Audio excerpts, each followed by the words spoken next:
Alright, what is up everybody, Raging Monster, welcome back to another video. Really quickly, before we get into the video, if you guys have not, make sure to check me out on Twitter.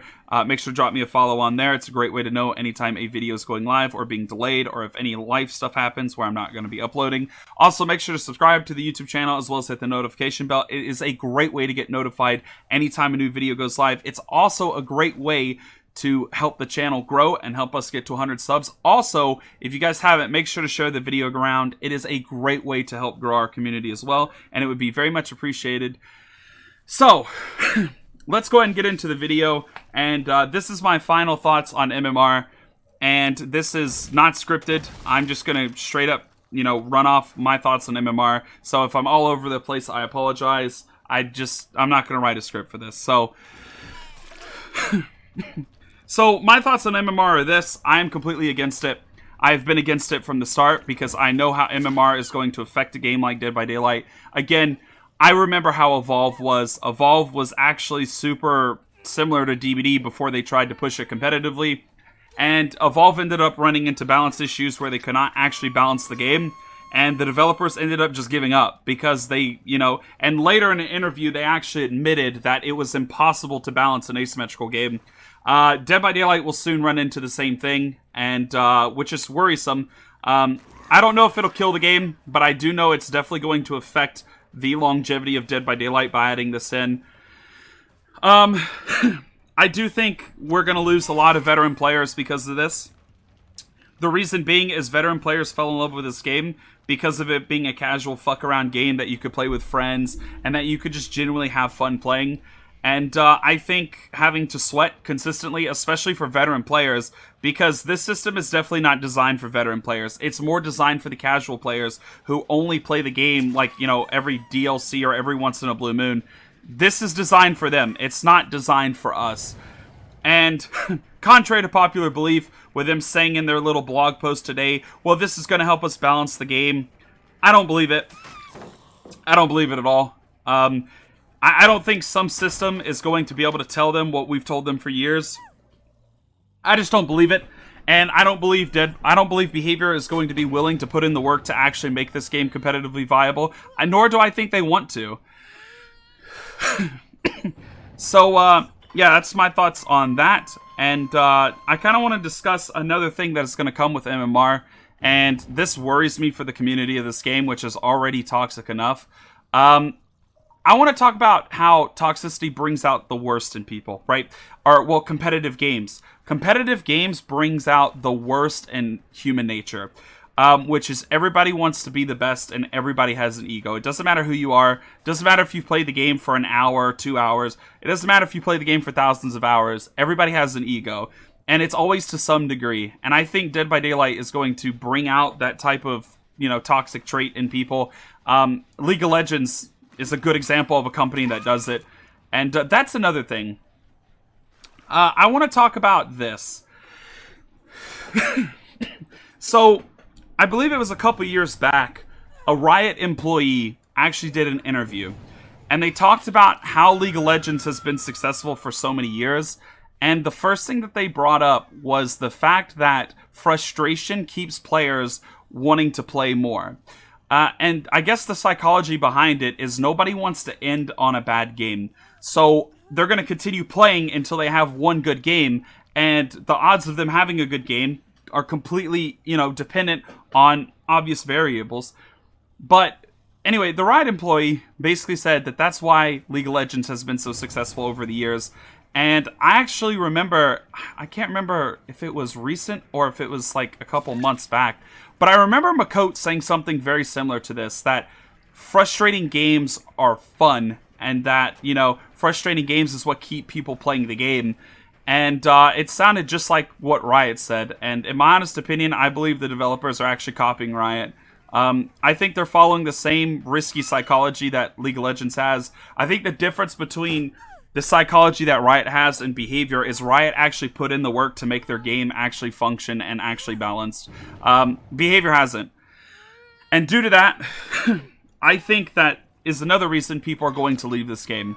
I think people are going to grow tired of the balance in this game. People are going to grow tired of having to wait months for just one perk to be changed. And here's an example. It took the developers almost 3 years to change Decisive Strike, right? Almost 3 years.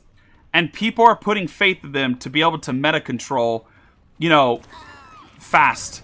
And I just don't believe it. I just do not believe it that Behavior is, competent enough to actually control the meta of this game, and especially to a high level of play. And another thing I saw, and it was in the blog post today that was released. By the way, this is recorded on the 2nd. And it said in the blog post that, the top 5% of players in this game, right? There's not many people at the top 5%. And because of that, obviously the MMR is skewed, so sometimes you get really bad players, sometimes you get insanely good teams. And that got me thinking, if there's not a lot of people at high level of play, then how are you going to be accurately judging the meta of this game?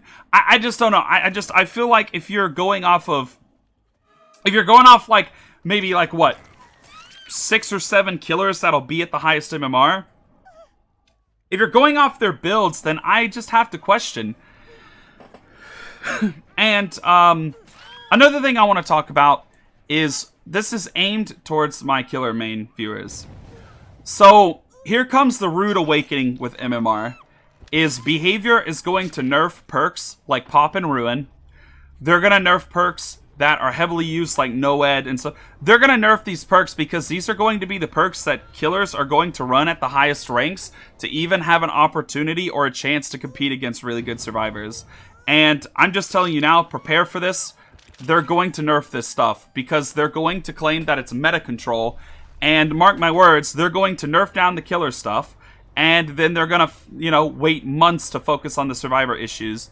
And I don't believe that Behavior can actually meta enforce this game correctly. And I'm very concerned when it comes to the longevity of how long this game's going to last with MMR on. Another thing I want to talk about, and it's really been irking my nerves, is the people that are defending MMR are the same players that are actually nowhere near high MMR. And I don't mean any disrespect, or I don't mean any hatred towards those players. I am just spitting the absolute facts when it comes to the harsh reality of it. The players that are defending it play the game casually. They don't play the game at the highest level of play. They don't play against, the survivors that, fucking Reddit is, consistently talking about. They're not playing against the survivors that, the fucking sweat squads that do gens in 2 seconds. They're not playing against these teams. So to them, the system's completely fine. And again, that goes back to my point earlier. This system is designed for more casual players. It's not designed for your competitive players. It's not. It's not. And another thing I want to talk about is variety in this game. Variety is officially dead. Especially for, killers that are actually good at the game. Running variety perks is gone. So gone are the days where you are going to be able to just play the game for fun. And welcome to the age where if you want to win, you're going to have to actually sweat at the game. And if you don't sweat at the game, well, then you're not going to win. And again, I have said it for months. I knew this was going to be the harsh reality of what was going to happen with MMR coming into the game. And again, I'm not a fan of this. I do think that this is going to negatively affect Behavior's growth in the long run. I honestly think this is going to drive away even your casual players, because your casual players are going to play until they get to a decent MMR, and then when they start getting better survivors, they're going to get bored of the game. They're going to get bored because they're going to get tired of having to face actually good teams. And this is the exact problem, is this system being designed for your casual players is bad. It's bad because once they get to an MMR where they're no longer catered to, they're not going to play the game anymore. They're going to stop playing the game and move on to the next thing. And that's exactly what veterans are going to start doing too. People are going to grow tired of having to play Nurse or Spirit every game. They're going to grow tired of having to run the same 4 fucking perks to even be, to even have a chance against survivors. I'm going to be honest. I really do believe MMR is going to cripple this game in the long run. And that's all I got to say. Obviously, there's probably more, but it's just, there's no point. The developers have already made it very clear that they're pushing this live, regardless of what my opinion is or your opinion, or hell, even the ones defending its opinion. They don't care. They're pushing it live. And I think that this is going to definitely hurt DBD in the long run.